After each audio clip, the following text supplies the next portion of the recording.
Amazing grace, how sweet the sound that saved a wretch like me. I once was lost, but now I'm found. Was blind, but now I see.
And I warmly welcome the New Haven College School Captain, Annie Cox.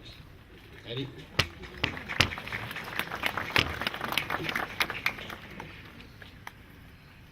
Over 8,000 Australian soldiers died at Gallipoli. Most were young, many were no older than my fellow high school students. Amongst them was my great uncle, Charles Henry Salloway, and he remains at Gallipoli to this day, buried with so many others at Lone Pine Cemetery. We know the story of their dawn landing, of the fierce resistance they encountered, and of their courage, their discipline, and their mateship. We admire the endurance they showed through months of hardship and sacrifice in what was a disastrous military campaign. It is now almost 100 years since those tragic events unfolded, and Australia has changed much in the intervening years. Back then, Australia was a fledgling nation, only 13 years old with a population of 5 million people. We were still tied both economically and emotionally to England, and had little connection to our geographical position on this side of the globe. Today, we are a thriving, independent, multicultural society. We have our own identity and sit comfortably in the Asia-Pacific region. We are connected easily to the rest of the world by the internet and international travel. How then do the events of so long ago remain relevant today, particularly to Australia's youth? I believe that the relevance of today lies not in the glorification of war, but rather in national reflection. In an age of iPhones, CGI and graphic computer games, technology has the ability to distance and dehumanize reality. Anzac Day reminds us of the human cost of war. Today, we look back and honour the sacrifices made by so many. Sacrifices made not just at Gallipoli, but throughout both world wars and in more recent conflicts, such as Malaya, Korea, and Vietnam. Today, we can acknowledge not just the loss of lives, but also the loss of opportunity and innocence for those who were wounded both physically and emotionally during war. We know many still bear the scars of conflict. Equally importantly, today is a time of appreciation.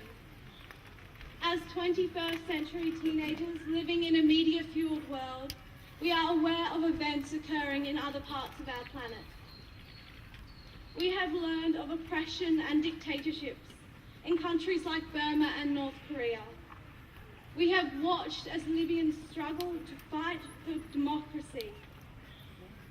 As such, today is also an opportunity to express our sense of gratitude in the knowledge that we owe our freedom and our opportunity to those who fought defending our nation. On Anzac Day, we say thank you to our veterans, both living and past. So too do we acknowledge those Australian servicemen and women currently on active duty. We honour their bravery and loyalty as they attempt to bring peace and democracy, freedom and opportunity to countries such as Iraq and Afghanistan.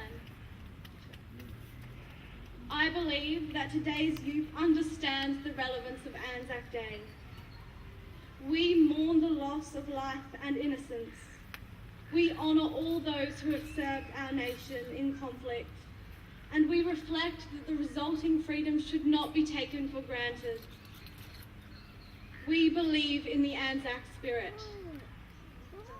The importance of today to our national identity is a message that will be passed on to generations to come. Never will the Anzacs be forgotten. Thank you.